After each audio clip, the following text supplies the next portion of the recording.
কোথায় গেল তৃণমূল? জবাব দাও।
বিপুল ভোটে জয়ী করুন।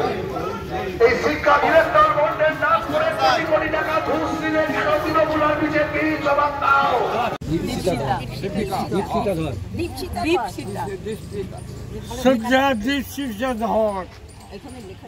আমি আশা রাখি যে আমরা এবার জয়ী হবই। ইনকলাব জিন্দাবাদ, ইনকলাব জিন্দাবাদ। যিনি জয়ী হয়েছিলেন কল্যাণ ব্যানার্জি, তাকে একবার দেখেছিলাম 5 বছর আগে এই রাস্তা দিয়ে হেঁটে চলে যেতে, আর কোনোদিন তাকে দেখিনি। একটা কাজ তিনি কেন্দ্রের জন্য করেনি। তিনি এই কেন্দ্রের জন্য দাঁড়িয়েছেন, অথচ এই কেন্দ্রের কথা ভাববেন না, এখানকার মানুষদের কথা ভাববেন না। এটা কি হয়? আজকে যিনি দাঁড়াচ্ছেন, আমি তার কাছে অনুরোধ করবো তিনি যেন আমাদের কথা ভাবেন, এই কেন্দ্রের কথা ভাবেন, এই মানুষদের কথা ভাবেন, এই দুঃখ কষ্টের কথা শুধু ভাবেন। আমি শুধু এই অনুরোধ তাদের কাছে করবো, কল্যাণ ব্যানার্জির মতন নিজের স্বার্থ যেন তিনি না দেখেন।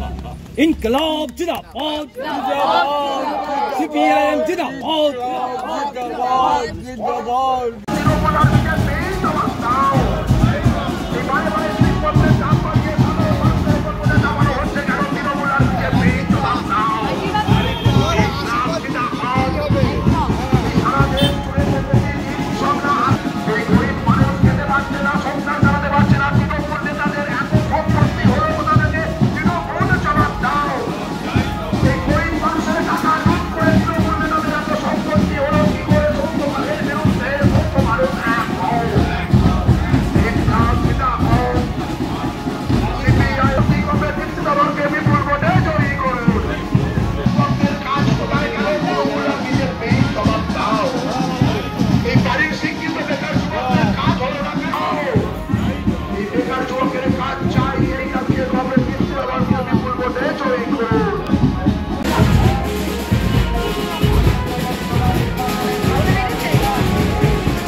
লোকসভায় তুলে ধরতে কাজটা আসলে তারা কিনবে।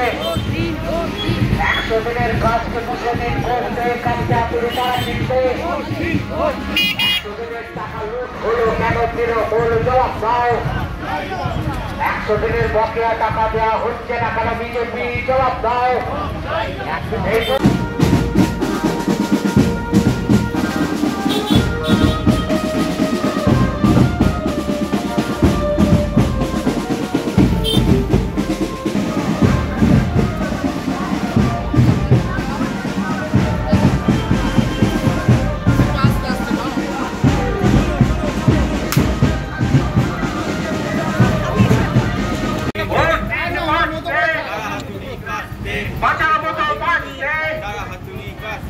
ইজ্জত দিয়ে বাঁচতে, গরিব মানুষের কথা সংসদে পৌঁছে দিতে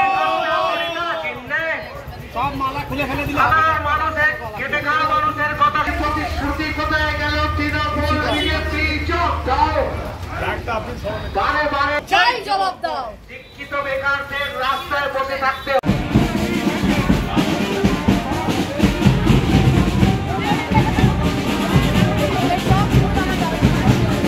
এই ওদের একটু দে ওই বেঞ্চের দিকে একটু দে। হ্যাঁ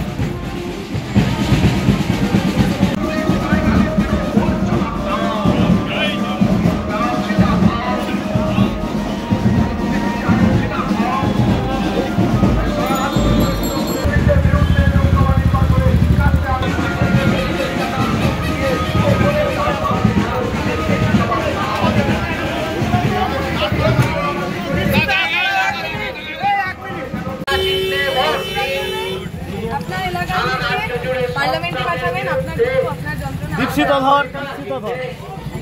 ঠিক আছে। তৃণমূলের দুর্নীতির বিরুদ্ধে কার্যকরিতা চিহ্নে এই আমাদের প্রার্থী নয়, তোদের প্রার্থী দেখে নে। আমরা আগে চলে এসেছি, চলে সবাই আশীর্বাদ করবেন।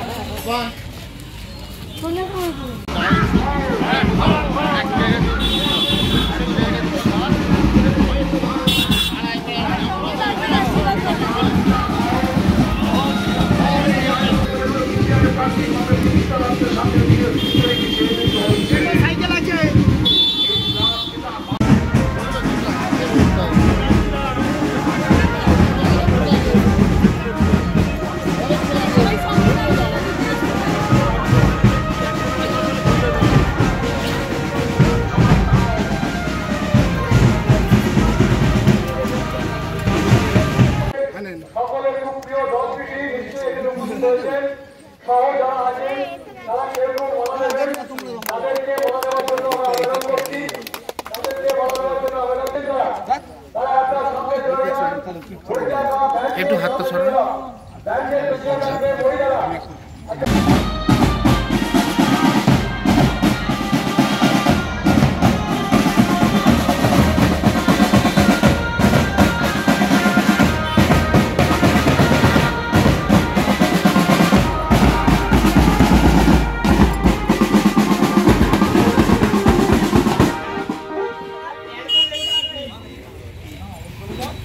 কথা বলেছে। এক, বিগত 15 বছর ধরে যিনি আমাদের এমএলএ ছিলেন, আমাদের এমপি ছিলেন, তিনি আমাদের জন্য কিছু করেননি। এবং দুই, পরবর্তীকালে এমন মানুষকে আপনারা জিতিয়ে আনবেন যিনি তার স্বার্থ সিদ্ধি করার জন্য নির্বাচনে দাঁড়াননি।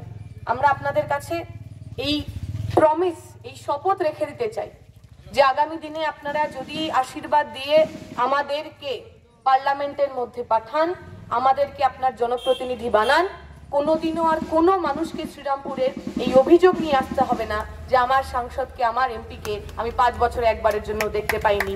আপনি আপনার জনপ্রতিনিধির জন্য গর্ববোধ করবেন।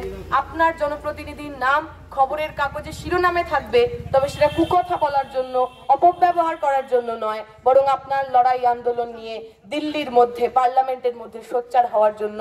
আমি আশা করব এই অঞ্চলের মানুষ, শিক্ষিত মানুষ, তার জনপ্রতিনিধি হিসাবে এমন মানুষকে নির্বাচিত করবেন যারা তার কথা বলবেন, তার হয়ে কথা বলবেন। এই আশা রেখে, ভরসা রেখে আমার বক্তব্য শেষ করব। শুকরিয়া, ইনকিলাব জিন্দাবাদ। আসন্ন লোকসভা নির্বাচনে রাজ্যের প্রতিটি প্রান্তে বামফ্রন্ট প্রার্থীদের জয়ী করুন।